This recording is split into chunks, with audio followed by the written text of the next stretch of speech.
galera do Gazeta de Marte, está começando mais um episódio, o 9º episódio. A gente está aqui novamente para explicar para o povo lá de Marte o que se passa nessa Terra. E esse episódio vai ser tenso. Comigo aqui tá o Carlitos, obviamente, Carlos Pinho, jornalista, historiador, mais uma vez aqui comigo. Fala oi, Carlos. Oi, Carlos. Ai, meu Deus. Dan, por que ele faz isso? E a gente está com um convidado super especial. Paulinho Bandolim está aqui. Ele é fundador do Clube do Choro de Niterói, do Haifa 2007, compositor da Estação Primeira de Mangueira, com 3 sambas na avenida, é sambista e participa de várias rodas de samba pela cidade. Tá meio atrapalhado por causa da pandemia, mas tá rolando várias lives também dele. Fala um oi aí, Paulinho. Salve, salve, minha gente, Patrícia, Carlos, vamos que vamos. Então, hoje a gente vai tratar de Paulo Gustavo, de guerra química ou guerra biológica, né, como o Bolsonaro quis mencionar ou dar a entender ao pessoal. Vamos falar da operação policial no Jacarezinho. E, por último, aqui entrou na pauta o furo. O Flamengo fechou com a Havan um contrato para o novo uniforme no valor de 7 milhões. Sim, com a Havan, com o velho da Havan. Eu não estou acreditando nisso. Mas, enfim, Paulo Gustavo é uma pessoa super querida. Então, eu queria abordar de uma forma diferente, assim. Todo mundo sabe do sucesso que ele fez, de tanto que ele era amado, Dona Hermínia, Valdomiro que fez com que... Eu sou do Meia, por exemplo, então o Meia, agora, qualquer lugar que eu fale do meu bairro é motivo de eu conheço e vai me zoar com certeza. Muito obrigada, Paulo Gustavo. Mas, brincadeiras à parte, eu acho que é importante a gente se tocar que a vida é um sopro. Assim, ela é muito rápida. E com relação ao Paulo Gustavo, eu fico feliz de ver que ele teve tempo, coragem e, assim, pela importância que ele tem, pelo dinheiro também que ele tem, a fama que ele tem, a coragem que ele teve de enfrentar a sociedade, ele conseguiu construir uma família, conseguiu se casar com quem amava, independente do sexo, gênero ou qualquer outra coisa. Conseguiu ter 2 filhinhos, então ele morreu cedo, mas ele conseguiu construir muita coisa que muita gente que infelizmente vai falecer bem velhinho não vai conseguir, graças à nossa sociedade homofóbica. O que mais me entristece, né, é que a gente tem aí países que já estão concluindo, né, a sua vacinação, né, já vacinaram praticamente toda a população. Talvez se a gente vivesse num contexto parecido desses países, né, de seriedade, né, no trato, né, na administração desse momento tão complexo e difícil, né, a gente teria não só Paulo Gustavo aqui entre nós, como também tantas outras pessoas, né, famosos e anônimos, Sim. que morreram nesse primeiro semestre, né? Sim. Partindo para a próxima pauta, o Jair Bolsonaro teve a grande e maravilhosa ideia de mais uma vez cutucar a China, né? Porque a gente não depende da China, não é mesmo, Carlos? Chupa, China! É impressionante. O que é a China para a economia brasileira? Nada. Então, mais uma vez, Bolsonaro fez o favor de cutucar a China, falou que não ia falar de quem era esse país, mas deixou bem claro que era a China mais uma vez. Ele falou em guerra química, que ele falou que o exército entende muito bem sobre isso. E, mais uma vez, botou essa pulga atrás da orelha daqueles que acreditam em alguma palavra, que dão atenção ou prestígio para qualquer coisa que ele fala. E assim, eu queria deixar bem claro que é muito fácil jogar a culpa no inimigo conspiratório. Não é a primeira vez que a gente faz isso e até, mais uma vez, a gente se aproxima da lógica de pensamento da ditadura, que aí vem o inimigo do comunismo, esse inimigo intocável aí que paira no imaginário de todo mundo e faz com que as pessoas tenham medo e aí procurem uma solução, que essa solução seria o ídolo, no caso, o senhor Jair Bolsonaro.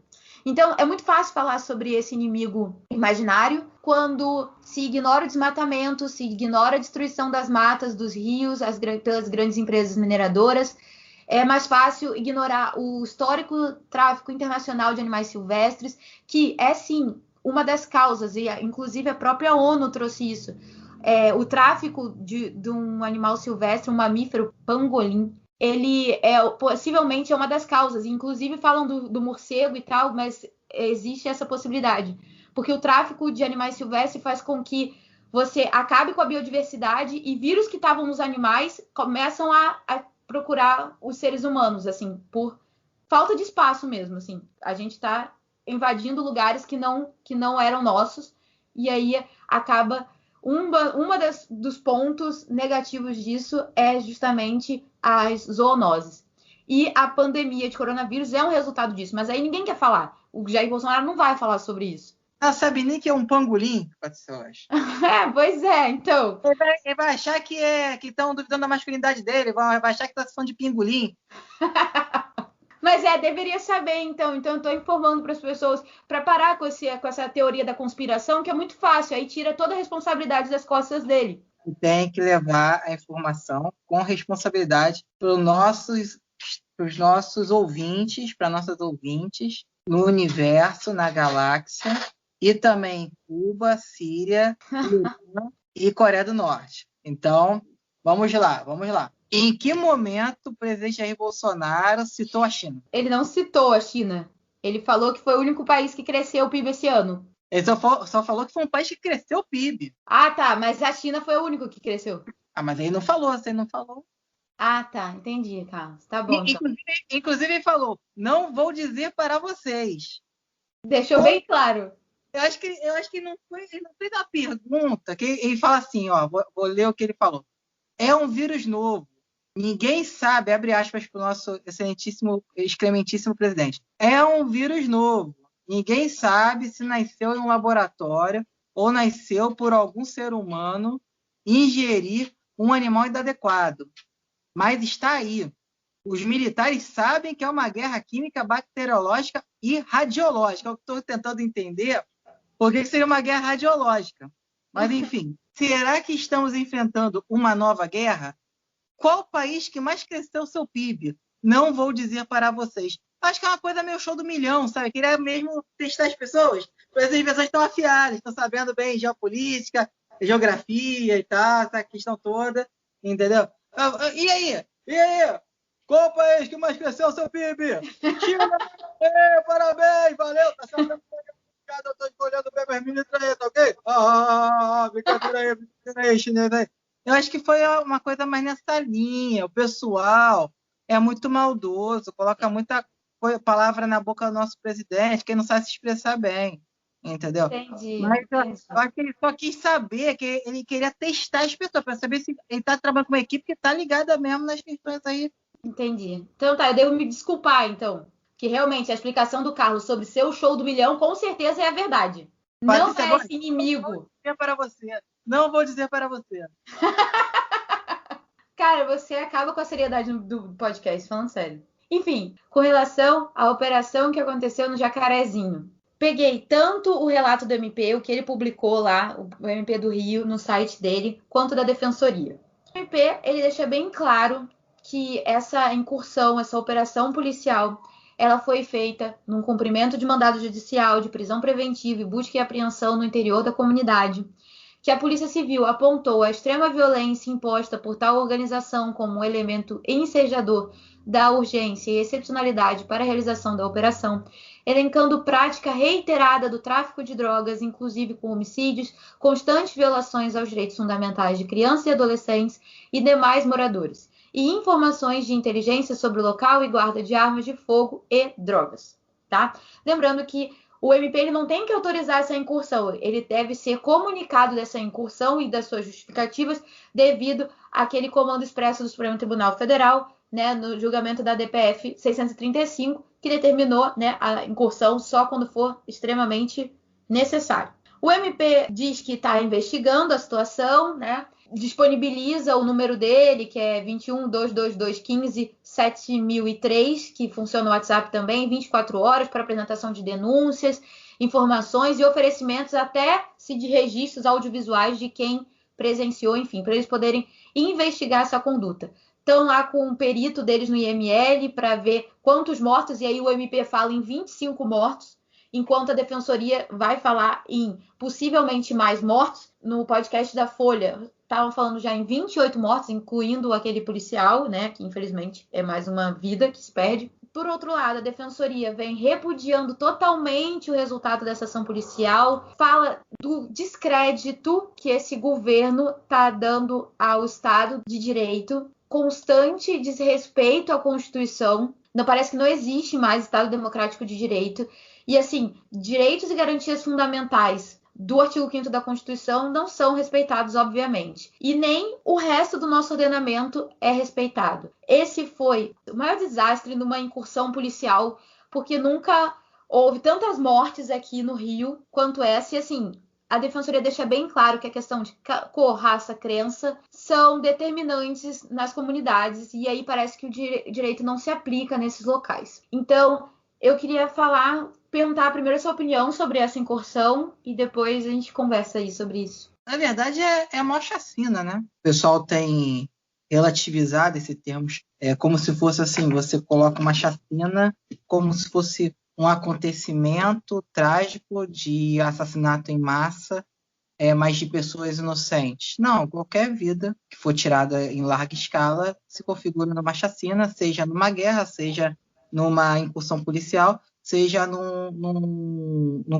confronto entre facções criminosas. Eu vejo esse episódio, né, uma situação que precisa ser muito bem investigada, precisa ser muito bem apurada. E eu realmente tenho minhas dúvidas se será, ainda mais no momento que a gente está vivendo político. Eu acho que tem bastante caroço nesse angu, falando assim no popular, né?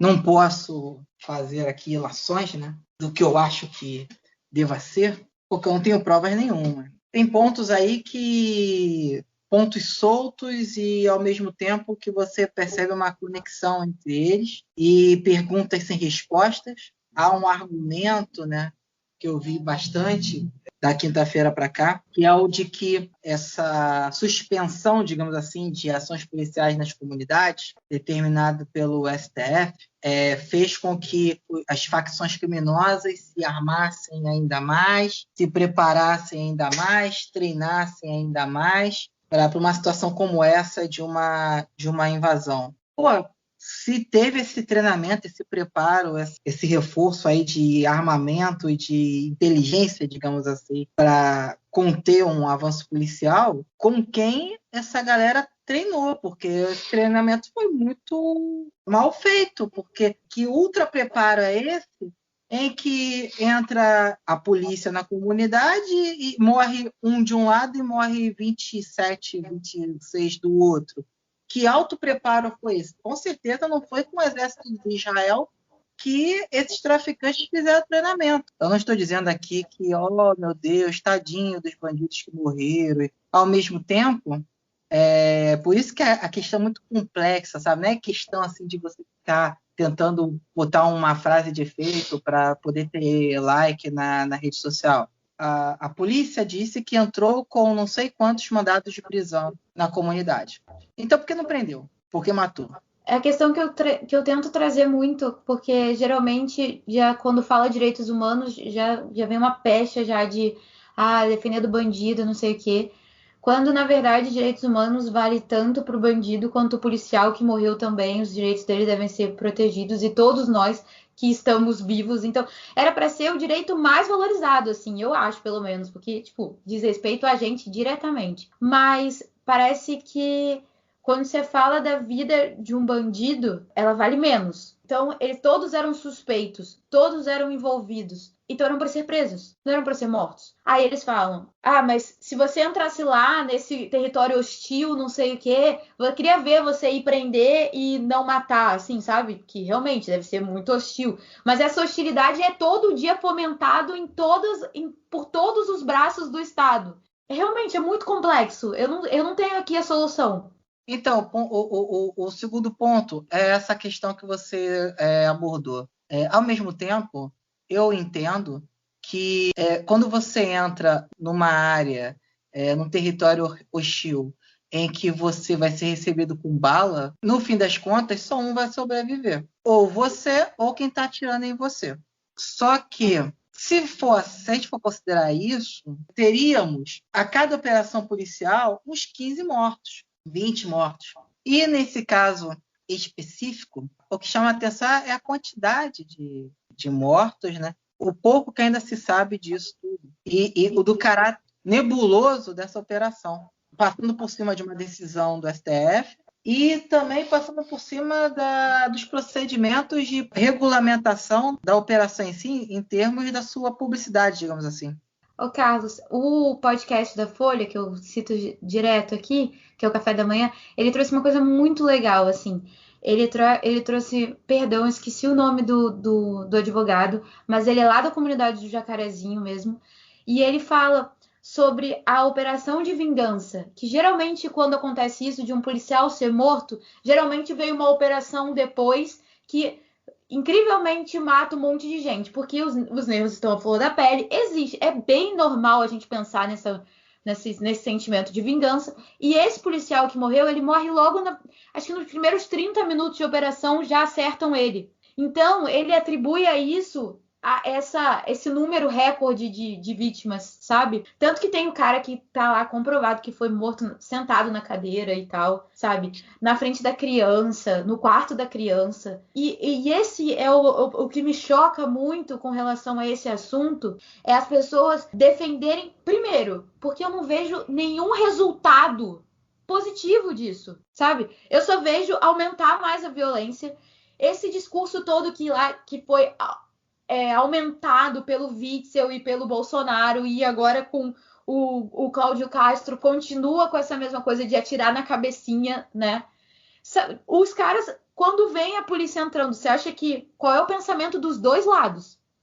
Eu tô aqui para matar e eu tô aqui para matar também. Só que tem uma comunidade no meio. E eu conheço várias pessoas que moram na comunidade e que tem que parar suas vidas, rezar para estar vivo. E assim, aí acontece todo tipo de desrespeito, não só com relação aos suspeitos, mas com relação a todo mundo que tá lá, porque todo mundo que tá na comunidade é um potencial suspeito. Parece que todo mundo lá, só por estar lá, já tem indícios de autoria e materialidade sobre ele.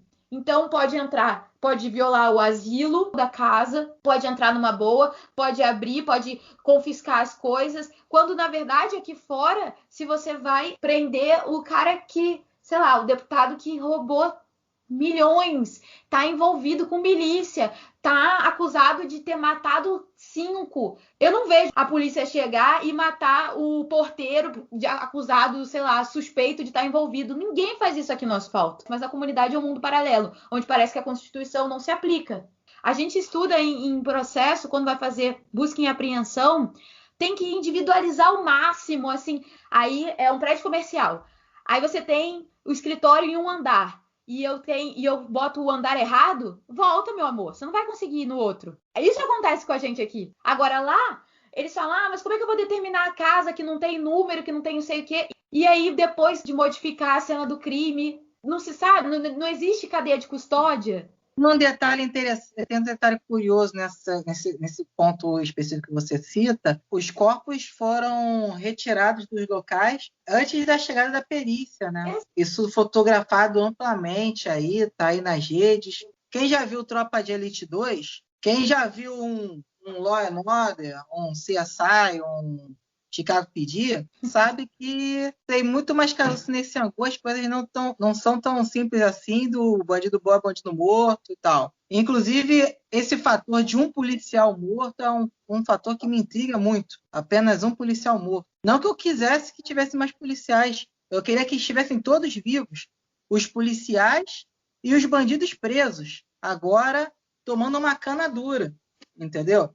Porque se o policial passar a ser juiz e júri, a gente não precisa mais ter tribunal. Exatamente. Esse é o risco. Entrega a toga pro policial e ele sai na rua que nem super-herói, porque ele vai sair com a capa nas costas. Isso. Ele sai que nem um Batman. Isso. Entendeu? Mete uma máscara e tudo ainda. Entendeu? Então, assim, a situação é muito complexa. Eu sei que a gente tem as pessoas, principalmente quem já foi assaltado, quem já foi achincalhado e agredido num assalto ou num sequestro e tal, até quem não foi, mas já viu a experiência e tem alguma indignação com relação a isso tudo, tem uma cara oculta que alguns tentam conter um pouco mais, que nem eu, por exemplo, mas outros não fazem questão nenhuma de conter isso e até alimentam isso. Uma tara quase que assim, uma coisa assim freudiana mesmo, de ver sangue, de ver aquele cara torturado, morto, né, com requintes de crueldade, né, numa coisa meio que assim, bem Vingadores, Liga da Justiça, algo bem nessa linha mesmo, super-heróica, mas com uma pegada Clint Eastwood, Charles Bronson na veia, entendeu? Liam Neeson. Então, assim, mas a vida real é diferente. Na semana passada aconteceu um caso, e vira e mexe acontece em casos desse sentido, de um policial aposentado, lá em São Paulo, se não me engano, que bateu no carro de um cidadão e o cara foi cobrar esse policial o ressarcimento do dano causado a ele. O cara falou, não vou, e foi embora, pegou o carro e arrancou. A pessoa lesada não deixou para menos, pegou o carro e seguiu o cara para cobrar. Nisso, o cara, depois de rodarem um tempão, esse policial aposentado parou o carro dele, o cara parou o carro dele, saiu do carro para cobrar novamente esse policial, o policial saiu do carro e começou a desferir tiros contra o cidadão. Então, assim, o cara preparado, em tese, né? Policial, com porte de arma, tudo bonitinho, tudo nos conformes jurídicos, se prestando a um papelão desse. E quantos casos a gente já não viu?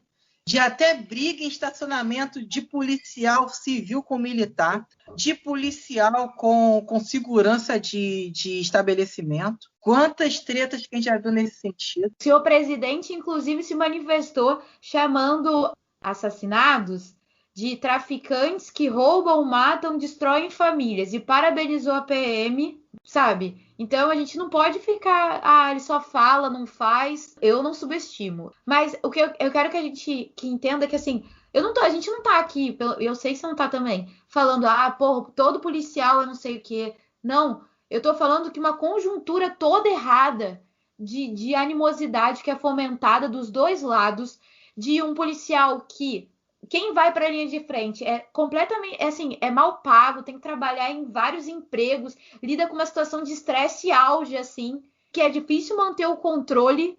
Eu conheço vários delegados, enfim, conheço várias pessoas que são super legais, estão envolvidas, mas tem essa lógica de pensamento de que bandido bom é bandido morto, eu queria ver você lá, eles já chegam para matar, como é que você vai conversar, que não sei o que, não dá para prender. Tá tudo errado, mas desde o comecinho. O que eu queria que as pessoas parassem e pensassem é não ficar reproduzindo esse discurso já pronto, sabe? Que você nem pensa o que você fala, você só vai jogando slogan só, um atrás do outro. E as pessoas parassem para pensar que tá se tratando de vidas, outro tá se tratando de uma comunidade onde se 5 são bandidos, ou 50 são bandidos, ou 500 são bandidos, há centenas de milhares de pessoas que não são, que estão lá envolvidas, que foram mortas no metrô, por exemplo, que passa ali, e que isso não leva a nada. É lá na comunidade que produz drogas? É lá na comunidade que produz armas? Esse armamento vem da onde? E isso entra num outro ponto, que é o seguinte. Essa aí é uma opinião minha que eu posso falar, não tem problema nenhum, não vou ser processado, nem vou ser perseguido de alguma forma. Parafraseando o nosso querido Deltan Dallagnol, a minha convicção é de que uma situação dessa, por exemplo, o tráfico de drogas no Rio de Janeiro, por exemplo, no Brasil, ele é resolvido facilmente. Não é difícil de resolver essa mazela que nos assola há décadas, que a gente já teve 300 mil esquadrões da morte. Sim. Na ditadura, então, uma pancada, entendeu? A gente teve lá os Mariscote, os Homens de Ouro, uma porrada de gente que promoveu as maiores matanças, talvez até maiores do que essa do Jacarezinho, mas que não tem registro nenhum, porque a gente vivia num regime de exceção. E não resolveu o problema. Porque esse não é o problema. Se você tem um resultado que não é o satisfatório, mas você sempre está usando os mesmos meios para chegar naquele resultado, tem alguma coisa errada. E essa questão do crime organizado é a mesma coisa. Você está ali investindo numa estratégia de confronto, numa estratégia de sempre na porrada, na troca de tiros, em que inocentes ficam em perigo e muitas das vezes morrem por uma bala perdida e tal, seja no morro, seja no asfalto. E a gente ainda está discutindo isso em 2021. Não é possível que as pessoas não tenham noção de que isso não está resolvendo o problema. Mataram 28 com o país miserável que a gente tem. Na semana que vem vão aparecer 58. Se quiserem resolver, resolvem. Serviço de inteligência integrado, controle de fronteira e, a médio e longo prazo, educação. Entende?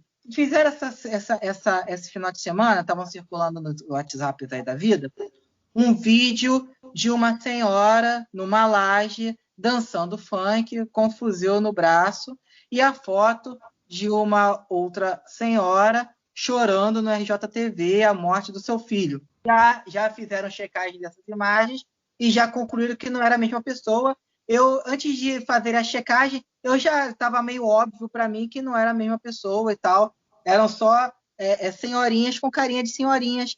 E aí você tinha as senhorinhas lá dançando funk, lá com os fuzis em punho, e a galera lá da firma, entre aspas, né?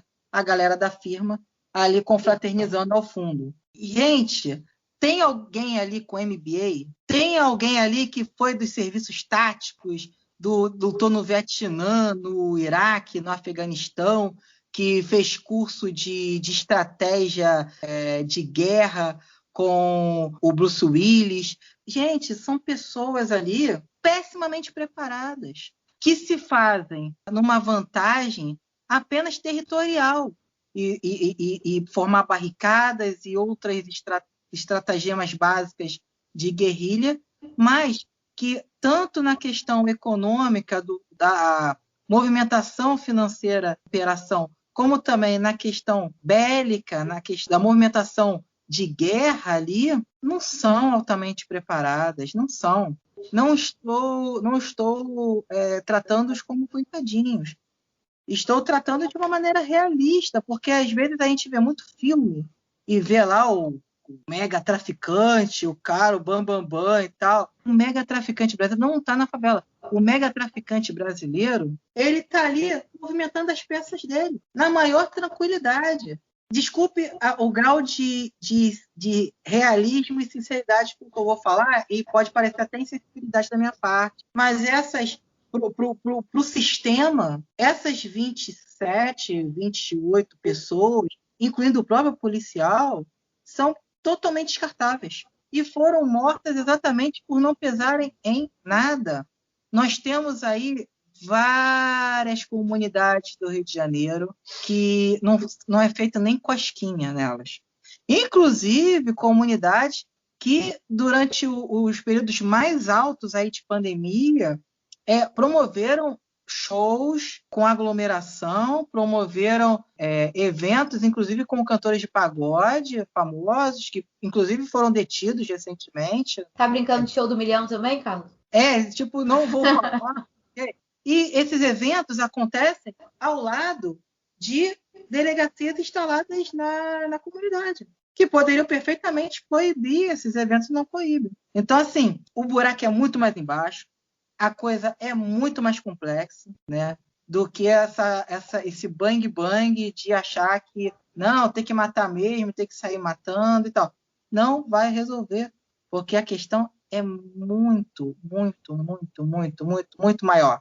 Entendeu? Atualmente, o Rio de Janeiro, quase 60% das comunidades do Rio de Janeiro são controladas por milícia. Pasmem.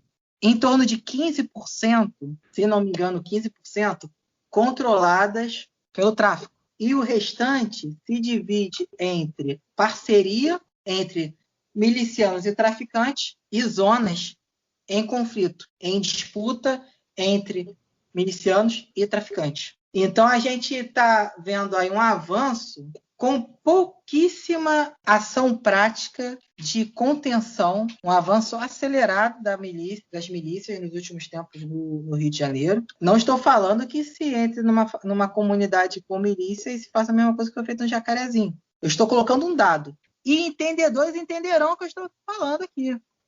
Num estado como o Rio de Janeiro, em que a gente tem números como esses que eu coloquei, e que são números progressivos, né? Um avanço numa velocidade assustadora que a gente está tendo, é um tipo de modelo de negócio do crime. Eu acho que é o pior dos cenários que a gente poderia enfrentar. porque é quando o crime organizado cruza e se acasala com as forças de segurança e com o poder público. Porque quando você tinha, por exemplo, contextos de você ter o tráfico de drogas, aquele tráfico que a gente já conhece tradicional, né, do cara, o morador da comunidade, que forma uma quadrilha, que cresce, controla uma determinada operação, ou a própria contravenção do jogo do bicho, no seu momento final, já na sua pré-decadência, começou a namorar bastante com o narcotráfico, você tem bem delimitado a relação, mesmo que com uma polícia corrupta, da polícia e do bandido. Agora, quando polícia e bandido se tornam um só, esse é o pior dos cenários, porque a gente não sabe mais a quem recorrer. Quando a milícia começa a tomar conta das lacunas que o Estado deixa, fica uma situação desesperadora, porque realmente você só Deus, né? E fica uma situação tão complexa que a gente passa a duvidar ou a ter N questionamentos sobre uma operação policial. A seu fim, né, a sua finalidade, a quem atende, o que se ganhou com isso, não só essa da semana passada, como várias outras. Mas, ao mesmo tempo, a gente fica se sentindo completamente impotente, de mãos atadas, porque como que isso vai ser investigado? Quem vai investigar? Vai ser investigado de fato?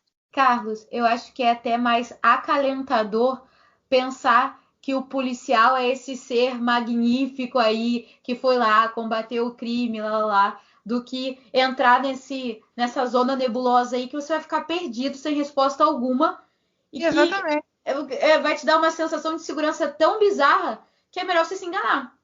E continuar com esse discursinho de bandido bom, bandido morto, o policial foi lá fazer o trabalho dele, e vamos fingir que todos esses pormenores não existem. A sensação é de que o Rio de Janeiro acabou. Não tem mais esperança, não tem mais caminho, não tem mais volta. A gente tem que pensar que o crime organizado no Rio de Janeiro passou por diferentes fases e diferentes trocas de bastões e de poder, relações de poder. Se a gente tinha uma época em que tivemos os bicheiros, a contravenção mandando em boa parte das comunidades do Rio de Janeiro, e dando as cartas, e ainda um tráfico de drogas bem incipiente, né? Isso acabou mudando esse controle acabou mudando de mãos, né? Essa hegemonia acabou mudando de lado. A gente está assistindo hoje, é muito provável que sim, uma transição que a gente viveu num outro contexto em relação ao narcotráfico e à contravenção. A gente pode estar vendo um modelo de negócio do crime que já existe há mais de 30 anos, mas que pode estar assumindo em breve, por completo, o controle de um Estado. Um Pokémon nefasto, mega evoluído, do mal. Gostaria de deixar para as pessoas refletirem, enquanto você achar que o papel do Estado é chegar lá com o seu braço armado policial, achar que ele vai conseguir algum êxito no combate a qualquer tipo de violência, qualquer tipo de atividade ilícita, sinto lhe dizer que não vai dar certo. Eu não conheço um lugar que isso deu certo. Então, o Estado tem sim que entrar nos lugares, preencher as lacunas, mas com outros braços, não só com da segurança pública, com da segurança pública também. Então, educação, infraestrutura, condições de emprego, mas tem que se entender que lá existe uma população que, como nós, tem necessidades que o Estado tem que atender. Do contrário, vai sempre haver alguma entidade poderosa que vai ocupar esse lugar da forma que for, com o uso da força e poderes que tem em mãos. Então, vamos passar para a próxima pauta. E para isso eu quero chamar o Paulinho. Não é sobre samba, não é sobre ditadura, mas é sobre o Flamengo, então você tem que participar da conversa. Carlos e Paulinho, que história é essa do Flamengo que fechou com a Van? Pelo amor de Deus, no velho da Van não dá, não. É verdade isso? É verdade esse bilhete? Infelizmente, né? Infelizmente. É aquela coisa, né? Vergonha alheia define, né? A gente não pode nem dizer que é alheia porque é o nosso time, né? Pelo menos o rubro-negro. A gente fica com a dor no coração de ver o nosso clube, assim, né? Com certas posturas que a diretoria vem adotando. É claro que, nesse caso, a gente não está no dia a dia do clube, dentro lá do setor financeiro do clube, para avaliar tudo que está acontecendo ali no balanço patrimonial e as necessidades de receita que a gente sabe que são óbvias, né, nesse momento de pandemia. Mas, cara, por todo o contexto, né, pela soma de diversas posturas dessa diretoria, o rubro-negro minimamente antenado com o pensamento progressista, a gente fica triste. Fala tu, Carlos. Então, assim, falando aqui como vascaíno, né? Assim, me surpreenderia se o Flamengo não tivesse fechado esse patrocínio, né? A situação assim super normal, se tratando da diretoria atual do Flamengo, né? Se fosse o Bandeira de Melo, eu teria ficado surpreso, né? Até pelas bandeiras que ele aparentemente levanta, né? Partidárias e tal. Aparentemente, a Van, o Luciano Hang é a única pessoa com dinheiro atualmente no Brasil, né? Então, ele patrocina a programação inteira do SBT, patrocina uns 10 times de futebol no país, vários outros empreendimentos, né, em que ele está inserido. Meu desapontamento, né, relacionado ao Flamengo, mais um triste episódio na história do Flamengo, né? Minha decepção também com a diretoria anterior do Vasco, né, que fechou também o patrocínio com a Havan, se não me engano, o valor na mesma casa. E muito triste isso, né? Muito triste, porque a história do Vasco, por exemplo, é uma história totalmente diferente do que o Luciano Hang aí propaga, aí, celebra e defende. Mas nesse contexto aí capitalista e na situação dos clubes de futebol, né, a míngua, né, você também não fechar um patrocínio desse, você vai estar comprando briga com um número significativo de torcedores que não estão nem aí para essas questões. Talvez seja até a maioria dos torcedores que querem ver o seu time ganhando dinheiro e fazendo contratações. E o simples fato do Flamengo só ter apenas como opção fechar com a Havana, é um clube que ganhou a quantidade de títulos que ganhou no ano passado, mas teve um ano muito melhor em 2019, mostra o momento atual do futebol brasileiro. Porque você tem um clube que esteja numa situação, por exemplo, de um Corinthians, ou de um Vasco, ou de um Botafogo, ou de um São Paulo, que não esteja ganhando títulos, ou que não esteja, ou que esteja vivendo crises financeiras, você até entende essa escassez de patrocínio. Agora, quando chega em times que estão ganhando, que estão conquistando títulos importantes, como, por exemplo, o Palmeiras, que se não tivesse o patrocínio da Crefisa, estaria passando por sérias dificuldades. E o Flamengo, que fez uma aposta alta e agora tem que juntar dinheiro como pode para poder cumprir esses compromissos assumidos lá atrás, para não entrar em colapso econômico como viveu durante boa parte dos últimos 30 anos, mostra como está. Como o futebol brasileiro ainda é profundamente desorganizado, por mais que lampejos de alguns times tentem mostrar que não, né? Teve uma eleição, por exemplo, no Vasco do ano passado. Em alguns momentos parece que acabou, em outros parece que não acabou. Precisou de 2 eleições para se decidir o presidente. E esse ano a gente vai ter uma eleição no Flamengo.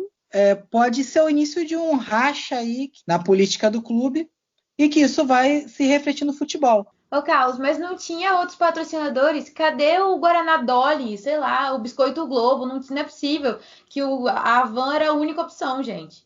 O futebol brasileiro, ele vive um momento crucial. Ele já vivia antes, só que com a pandemia, acho que vai se acelerar.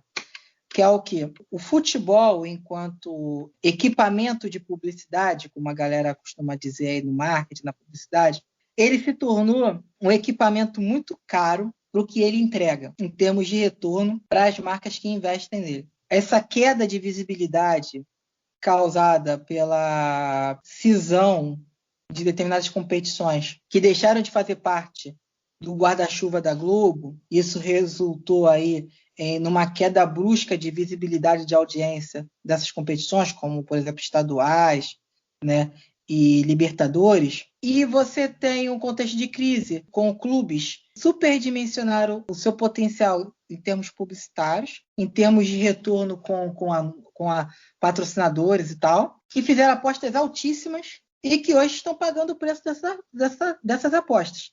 Alguns clubes já pagando de forma severa. O Vasco, por exemplo, fez diversas contratações para essa temporada, mas numa nova política administrativa. O Vasco hoje ele não fecha mais contratos com salários fixos. O Vasco fecha contratos, a partir dessa temporada, que começou essa política, o Vasco só fecha contratos por produtividade.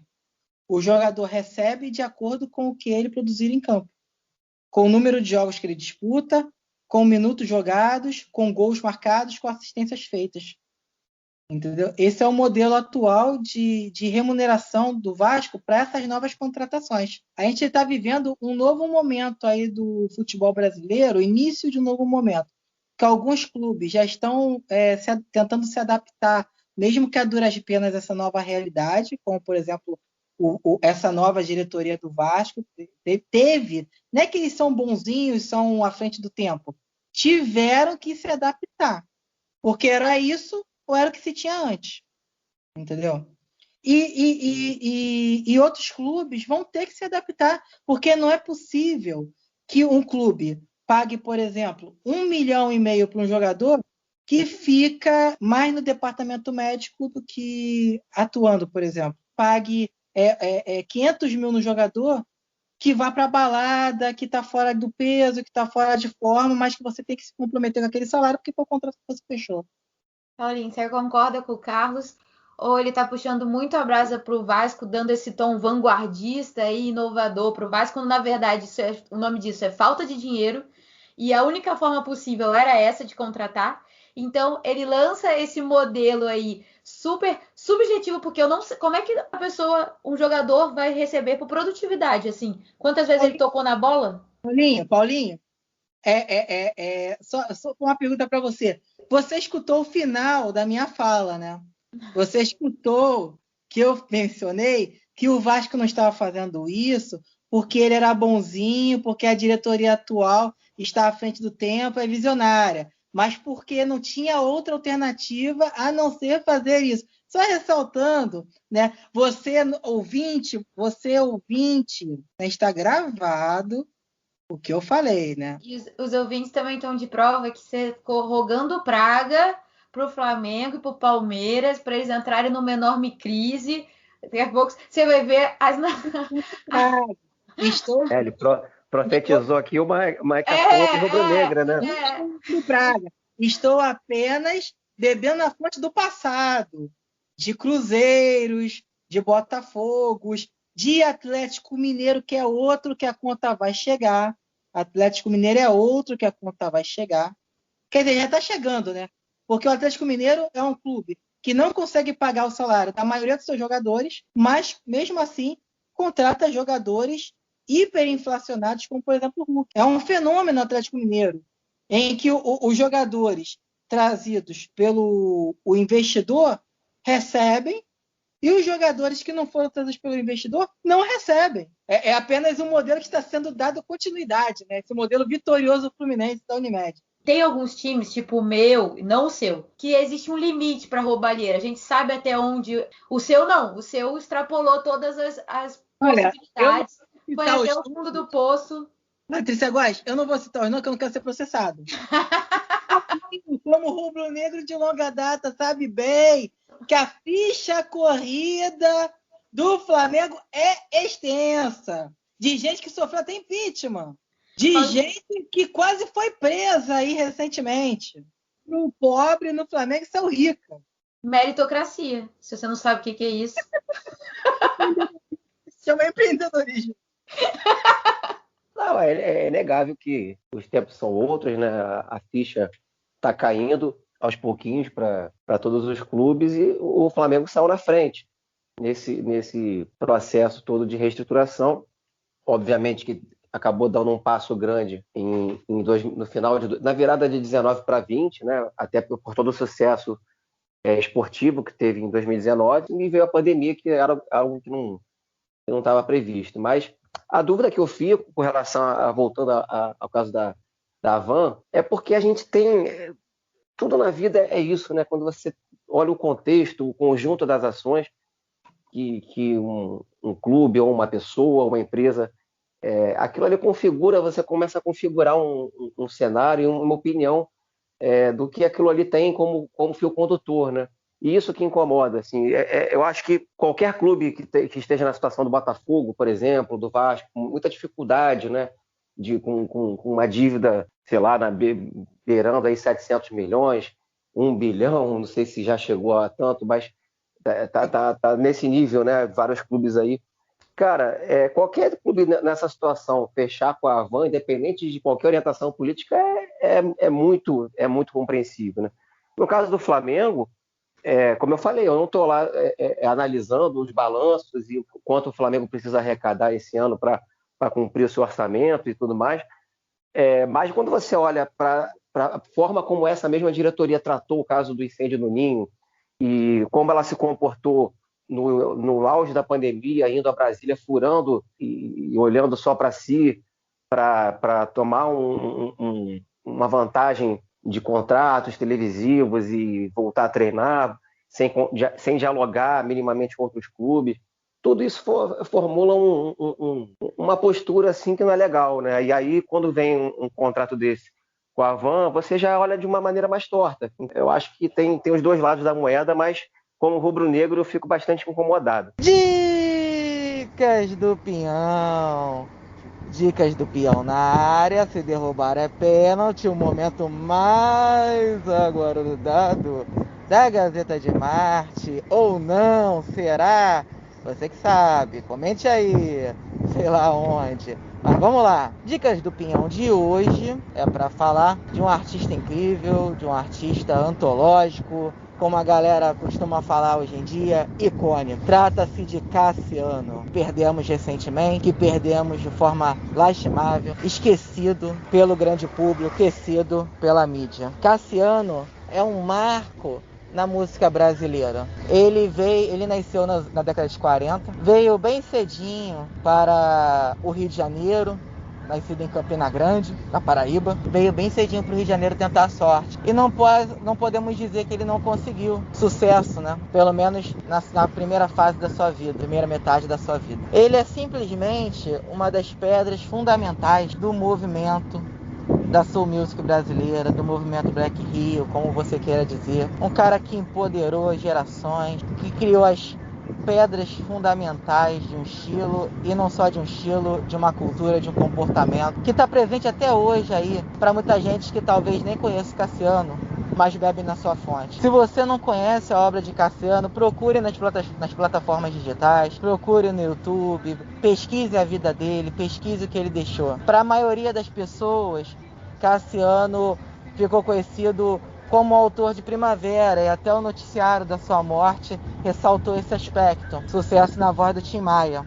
Mas Cassiano foi muito mais Primavera.